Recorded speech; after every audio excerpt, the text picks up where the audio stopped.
السلام علیکم ورحمۃ اللہ وبرکاتہ۔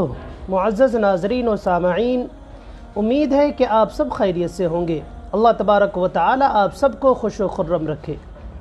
معزز ناظرین، آج ہم معذورین کے احکام سیکھیں گے کہ شریعت کی نظر میں کون شخص معذور ہے۔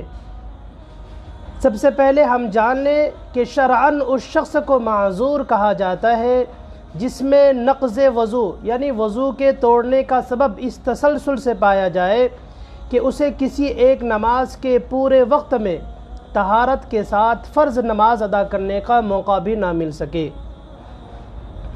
مثلاً نکسیر پھوٹی کہ کسی طرح بند نہیں ہوتی، یا ہر وقت پیشاب کا قطرہ آتے رہتا ہو، یا ناسور سے خون ہمیشہ جاری رہتا ہو، یا عورت مستحاضہ ہو، وغیرہ وغیرہ۔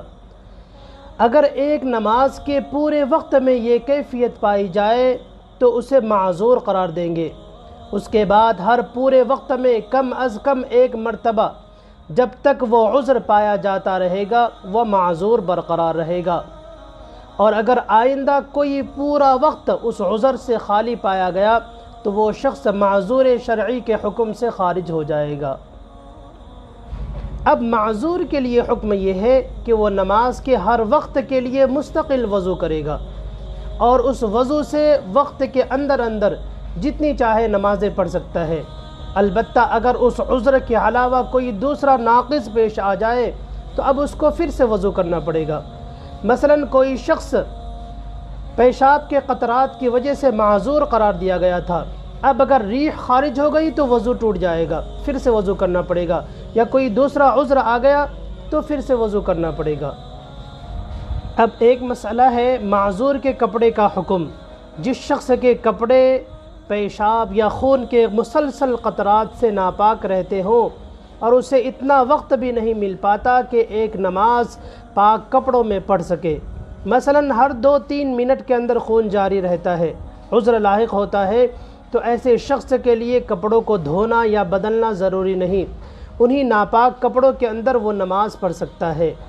البتہ اگر اسے اتنا وقت ملتا ہے کہ پوری نماز بلا نجاست کے پڑھ سکے تو اس کے لیے ضروری ہے کہ وہ کپڑا تبدیل کرے پھر نماز ادا کرے۔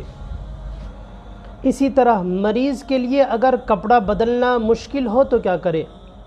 مریض کے پہنے ہوئے کپڑے یا بچھی ہوئی چادر ناپاک ہو اور بیماری اور مشقت کی وجہ سے کپڑوں کا اتارنا یا چادر کا بدلنا مشکل ہو تو ایسے مریض کے لیے اسی حال میں نماز پڑھنا جائز ہے۔ اسی طرح ایک مسئلہ ہے پیشاب کی نلکی کے ساتھ نماز۔ جس شخص کو پیشاب مسلسل آنے کا مرض ہو اور اس نے نلکی لگا رکھی ہے جس کے ذریعے سے پیشاب بوتل میں جمع ہوتا رہتا ہے تو ایسا شخص شرعاً معذور ہے، وہ اسی حالت میں وضو کر کے نماز ادا کر سکتا ہے، یہ ناپاکی اس کے لیے مضر نہیں ہے۔